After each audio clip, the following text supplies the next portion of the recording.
What's good, YouTube? This is my second time doing this video. Now I don't have no distractions. I can actually tell y'all guys what's going on. So make sure y'all hit that like, hit that subscribe, hit that post notification, so y'all miss more of these videos. I'm gonna start doing more of these videos too. My channel is not gonna only be gaming, but I'm gonna start doing this because I feel like this is my way to vent. Okay, so as you guys know, I do have a disability. My disability is my arms are short, but that's not stopping me. Okay, I was married to my wife for 8 years. We have two beautiful kids, one 8 and one 6. Okay, so this is how the relationship started off. I met her on Instagram. And we was talking. Um, she was 18. I was 25.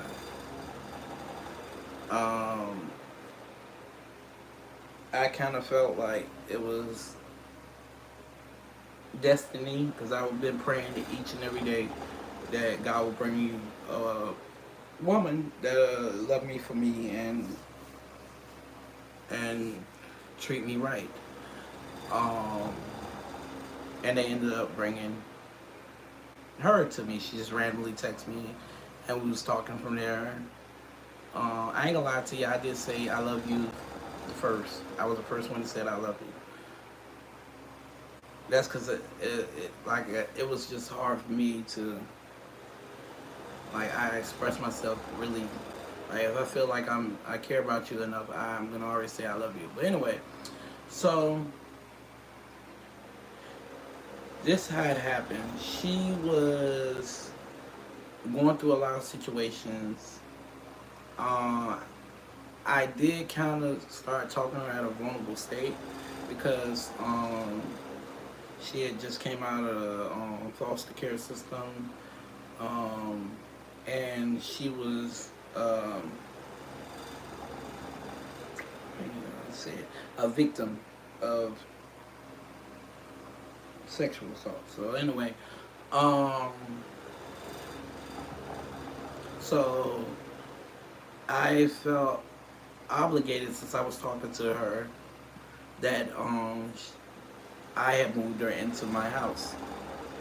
When I had moved her into my house, I sat my mom and my dad down because at the time I was still staying with them. So I sat my mom and dad down and I was like, yeah, she's going through this. I really would like for her to come over. And one thing led to another. She ended up staying here. She ended up staying here. When she ended up staying here, it was on October the what was it, October the 26th, because it was the Peanut Festival. We went to the Peanut Festival. Um, First time I ever took a girl to a Peanut Festival.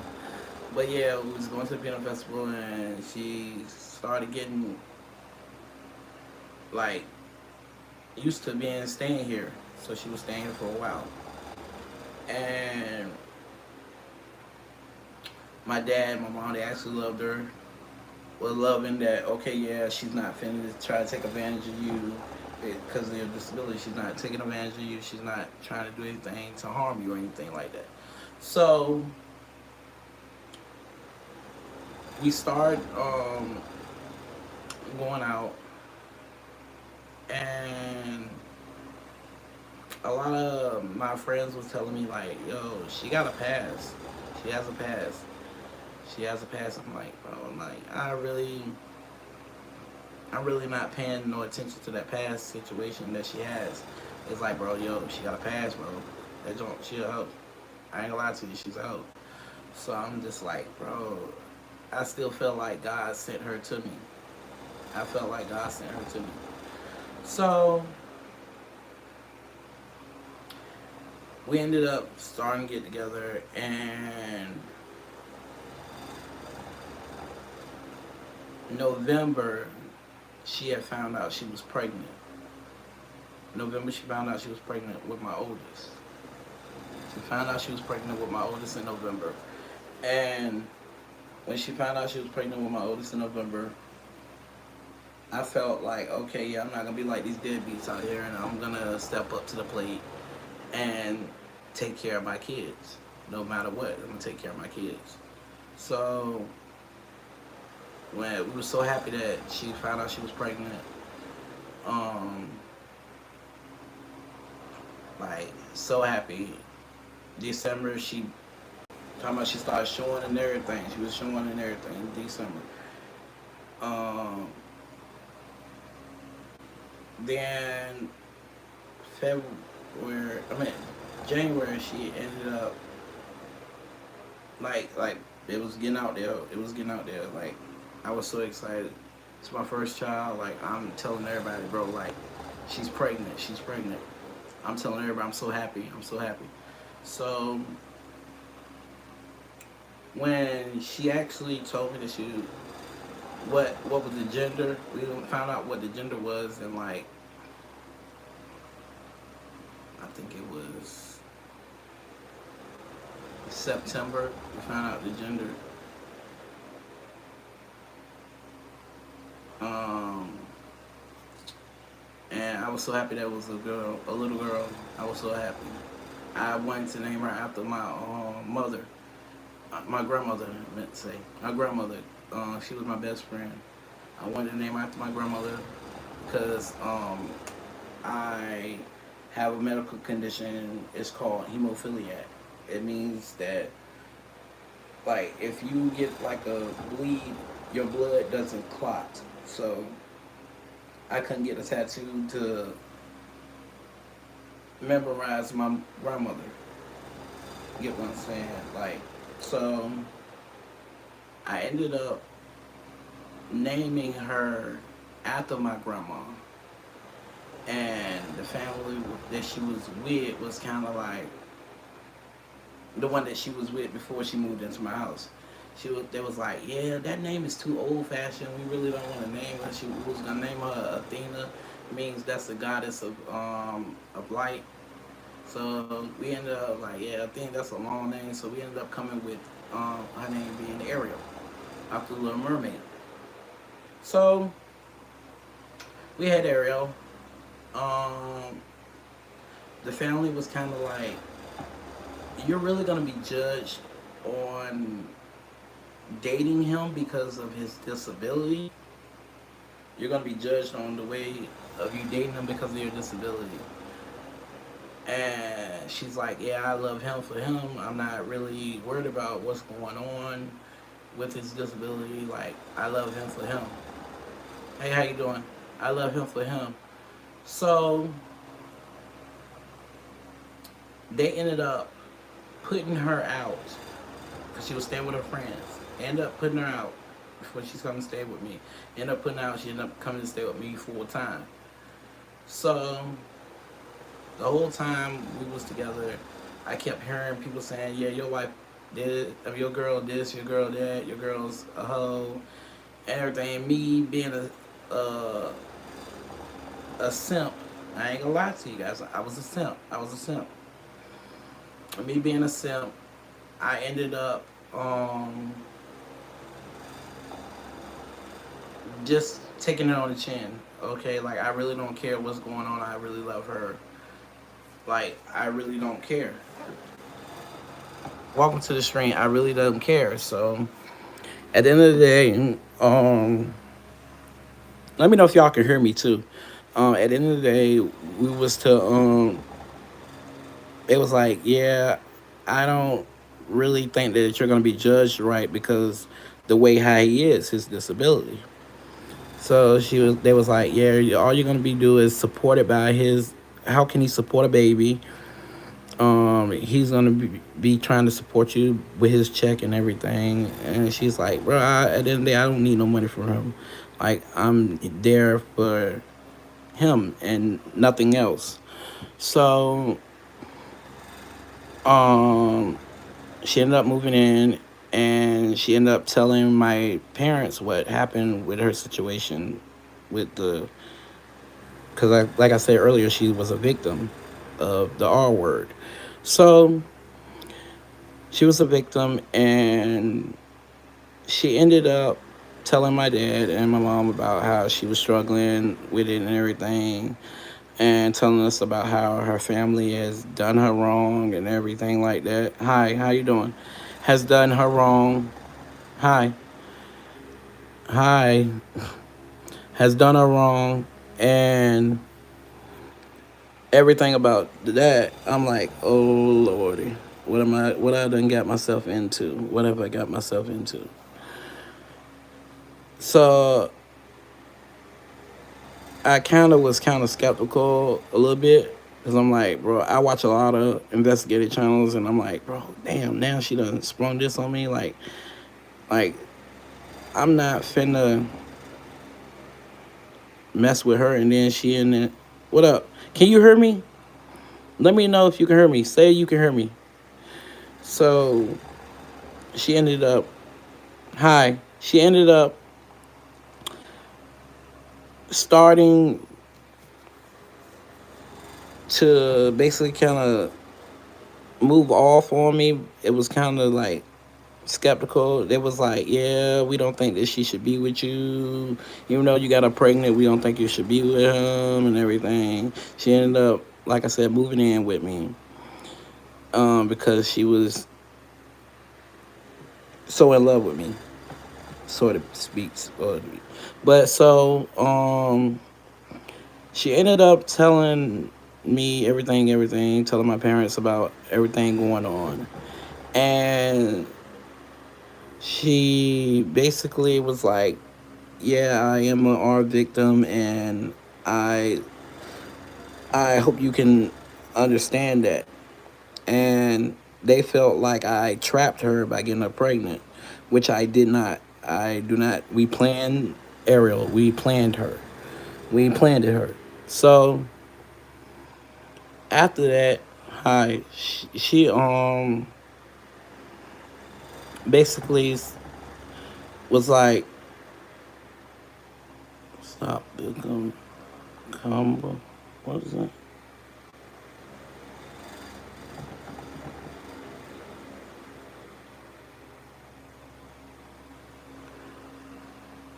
I don't know what this is. Combo. Game over. What the hell is this?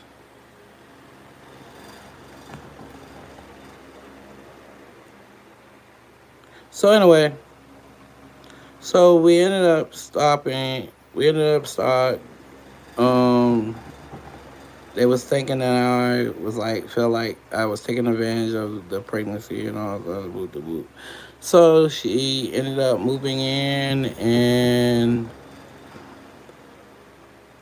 I was kind of skeptical on everything, but like she would tell me all this stuff about how she doesn't trust me and all this other stuff, and she ended up telling me all this stuff about how her family did her wrong and all this everything. And I was understanding of that. I was very understanding of that. She felt like that I wasn't understanding of it when I was. I was very understanding of it. So months go by. We had the baby.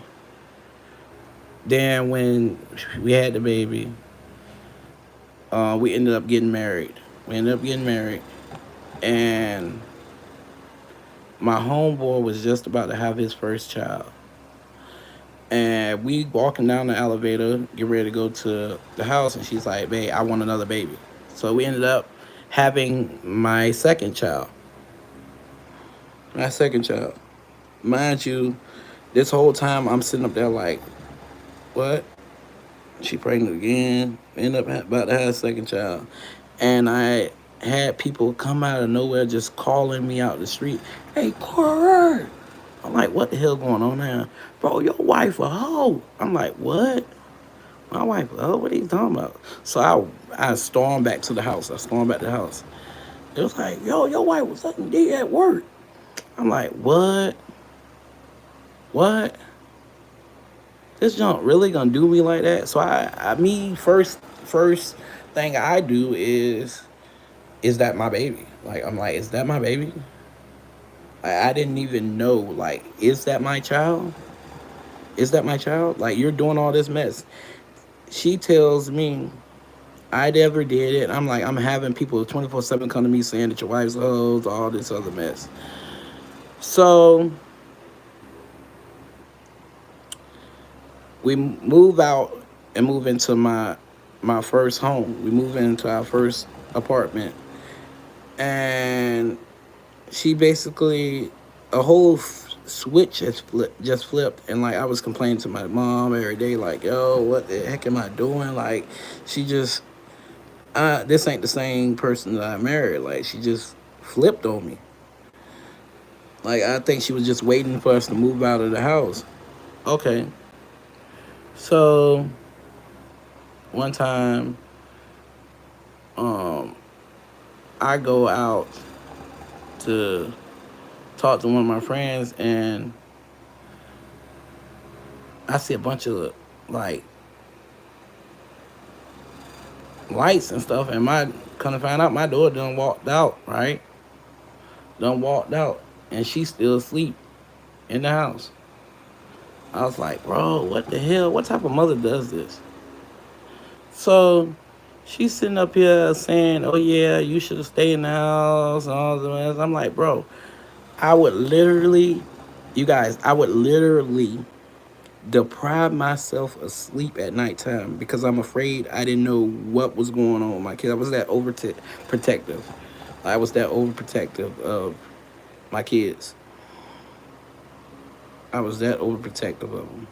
And I had so many people basically like, yeah, you're not this good. You're not a good father. You're not doing right. And I'm talking about, mind you, like, I could have $1 in my hand. I'm gonna split that dollar up and give it to my kids. So I don't like I never wanted anybody to say, oh yeah, just because he has a disability, he's not responsible enough to be a father. So I'm like, okay, yeah, I am. I am. So months go past after that situation. Actually, 2 years go past. My mom ended up passing as a massive heart attack, passing. Um, that was a hard pill to swallow. This how when she ended up getting really, really, really toxic. Like, the day of my mom's funeral, she was more worried about me paying a, a furniture company than me dreading to go pick up and bury my mother. I was like, yo, how could you be that selfish? How could you be that selfish? Like, what the hell? Like, you're that selfish. So we go to the funeral. She starts singing and basically saying cheers up about my mom and everything, saying that she's good. And after that, we go to the overpass, and my daughter says, Mommy, when we go home after the overpass, because they're young, they don't know, can we go to the park afterwards? She tells them, I'm tired, baby. And you ain't do nothing but sing at the funeral. I'm tired, baby, but I got to go home and cook. But if you want to go to the park, your dad will take you. Knowing I just drastically buried my mom, and you're sitting up here worried about that. So after that, my sister came back, was like, yo, Corin, that's my name. She was like, Corin, but I don't like your wife. I don't like her because how can you sit up there and have no emotions for this man? He just lost his mom. How can you not have no emotions? Right then and there, I knew that she was very, very like it was signs of narcissism. I seen it where it's like she didn't give a care about my feelings. She was basically, to me, like that was pure evil. I ain't gonna lie to you, pure evil, pure evil. So, um, months go past. Her and my father get into it. They get into it, and he tells us we had to get out because he had owned the house that we had moved in. He was like, we got to get out, and because she's going around spreading lies to about him and to other people. Okay, so we moved to, which I regret. I shouldn't have did that. We moved to her side of the family, mind you. For 8 years, like I said earlier, 8 years I've been hearing, "Oh yeah, my family did me wrong. They wasn't there for me, Corey. You was there, and all this other mess." So I'm like, why are we going all the way out here? Like we can find a house out here, like where we at. We can find a house. So why are we going all the way out here? These people ain't never call you or nothing like that. Now that mama's gone, here they every 5 minutes at the house, at the house, at the house, at the house. They act like she lost somebody when I'm the one that lost my mother. So after that, we move out there to her side of the family. I knew right then and there. I knew right then and there. This where the toxicity goes at. So I knew right then and there that it was me against everybody. Mama's gone. Dad, he don't give a, a he don't care. So I'm just like, bro, it's just me against everybody. It's just me against everybody. So we get out there. I ended up getting a job. I ended up getting a job at Walmart, and they was basically like, nigga, you can do what you can do, but nobody's here to hold your hand. And I said, I did never ask you to hold my hand or nothing like that. I never asked you for anything, never. So after that, I started working there, and I ended up a couple of times showing up a little late because it was hard for me to get to the job because my job was an hour and a half away from my house. So I ended up getting a scooter. I ended up getting a scooter and was able to make it to work sometimes, but one time my tire had got messed up and I couldn't make it to work. So they ended up letting me go. Ended up letting me go. I come back, I tell my wife, I'm like, bro, like, I don't mean to be saying them, but they let me go. She tells me, you gotta get the F out. I tell her, I'm like, bro, you know I got medical problems, so like you just put me out, like this is like not cool. You're putting me out. You don't care. You're telling me, oh yeah, I don't care if you take your medicine. You can die as far as I care. Bad job. I married this girl for 8 years. And it's like all this flipped when my mom passed. All of it flipped.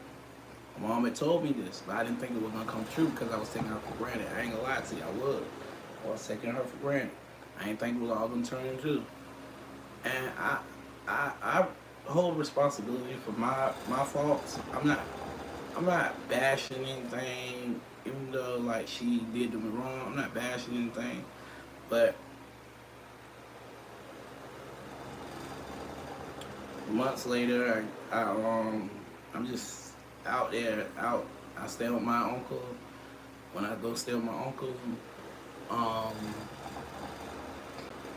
due to his living situation, you can only stay there 14 days. So I go stay with my brother. I go stay with my brother because my brother made a promise to my mom when she passed that I'm gonna look after him because I don't want nobody to take advantage of him because of his disability. So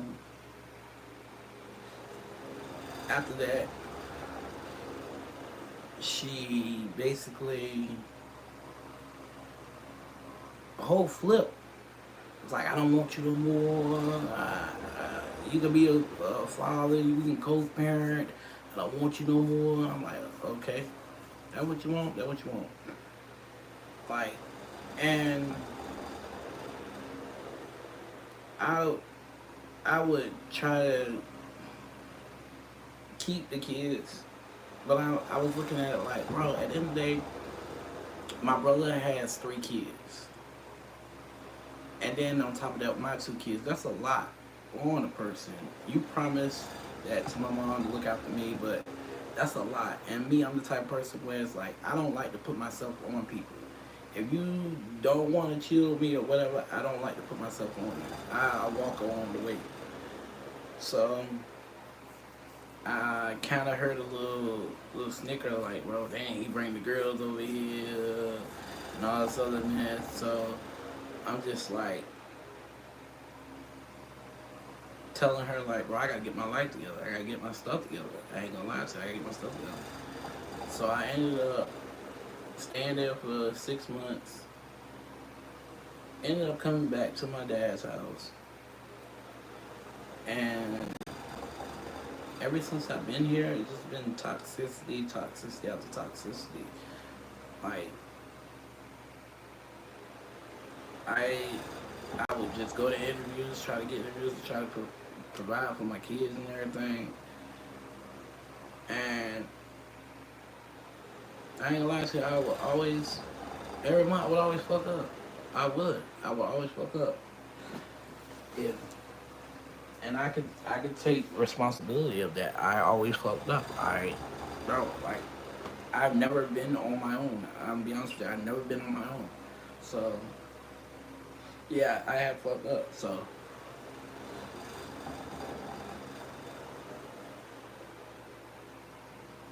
for the last 2 months, I've been served child support papers, divorce papers.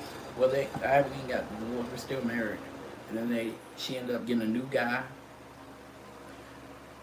She called me today telling me that my kids starting to call the guy daddy and everything, and I'm not mad that they got somebody that's doing right, because I'm gonna be honest with you, I let my emotions get involved, and I am fucking up. I'm fucking up myself, but I just look at it like this: like I I'm really trying to get myself together, and it's hard out here. I ain't gonna lie to you, it's very very hard out here to get yourself together. So especially somebody that's never been on his own. I never been on my own, so never in my life been on my own. So it's kind of hard, and I would tell her, I'm like, bro, like I would hate to. I would go basically no contact with her, because I hate to. How do I say this? I don't want to sound like, because I'm not a deadbeat. That's one thing, I'm not a deadbeat. And I love my kids to the fullest. I would take a bullet for my kids. I would make excuses because the living situation that I'm in, I would never bring my kids into the situation. So I would just try to come up with excuses of not keeping them. And I'm gonna be honest with you, I realize I'm really fucking up. I'm fucking up. I am. But it's like I get no, even though it's no excuse for getting credit for being a dad. I realize that. I realize that. But it's like I get no credit for anything that I do. Like, I'm trying to be a good father. I'm trying to be there for my kids and everything, but it's just like, it's hard. It is hard. I ain't gonna lie to you. It is hard. I don't know when the last time I was able to buy me some clothes. I don't know when the last time I was able to buy me some shoes or whatever, because I think more for my kids than, I'd rather for them to be swagged out or whatever than I do. But it's just like, I sit and try to go do applications, go to interviews and everything, and it's like every time that I do it, and I'm not trying to get a pity party of nothing, they will always look at my disability and be like, "Oh, we're gonna call you back. We're gonna call you back." Or you got the job, but we gotta wait till your process go through, and then it's like so much downfall, so much downfall. And I'm trying to make a better future for my kids. I'm trying to make a better future for my kids. So I just feel like I'm in the wrong, and I really need. I'm gonna be honest with you. I need counseling. I need help, and I just feel like it's just hard out here. I ain't gonna lie to you. It's just hard out here. But this how I tell you that she's a narcissist. We was just on the phone with my friends. The whole time she's up there playing soft, like just talking soft, like basically playing the victim. Mind you, the only time she ever calls me is when she needs money. And knowing I get my first of the month check and all that shit, she would only call me for money. That's it. She would go months without me talking to my girls. Months. But as soon as she needs something, she'll quick to call me. She'll quick to call me. She works full-time job. I only get monthly checks, but she will full-time call me, knowing that I'm out here struggling and everything. And I feel like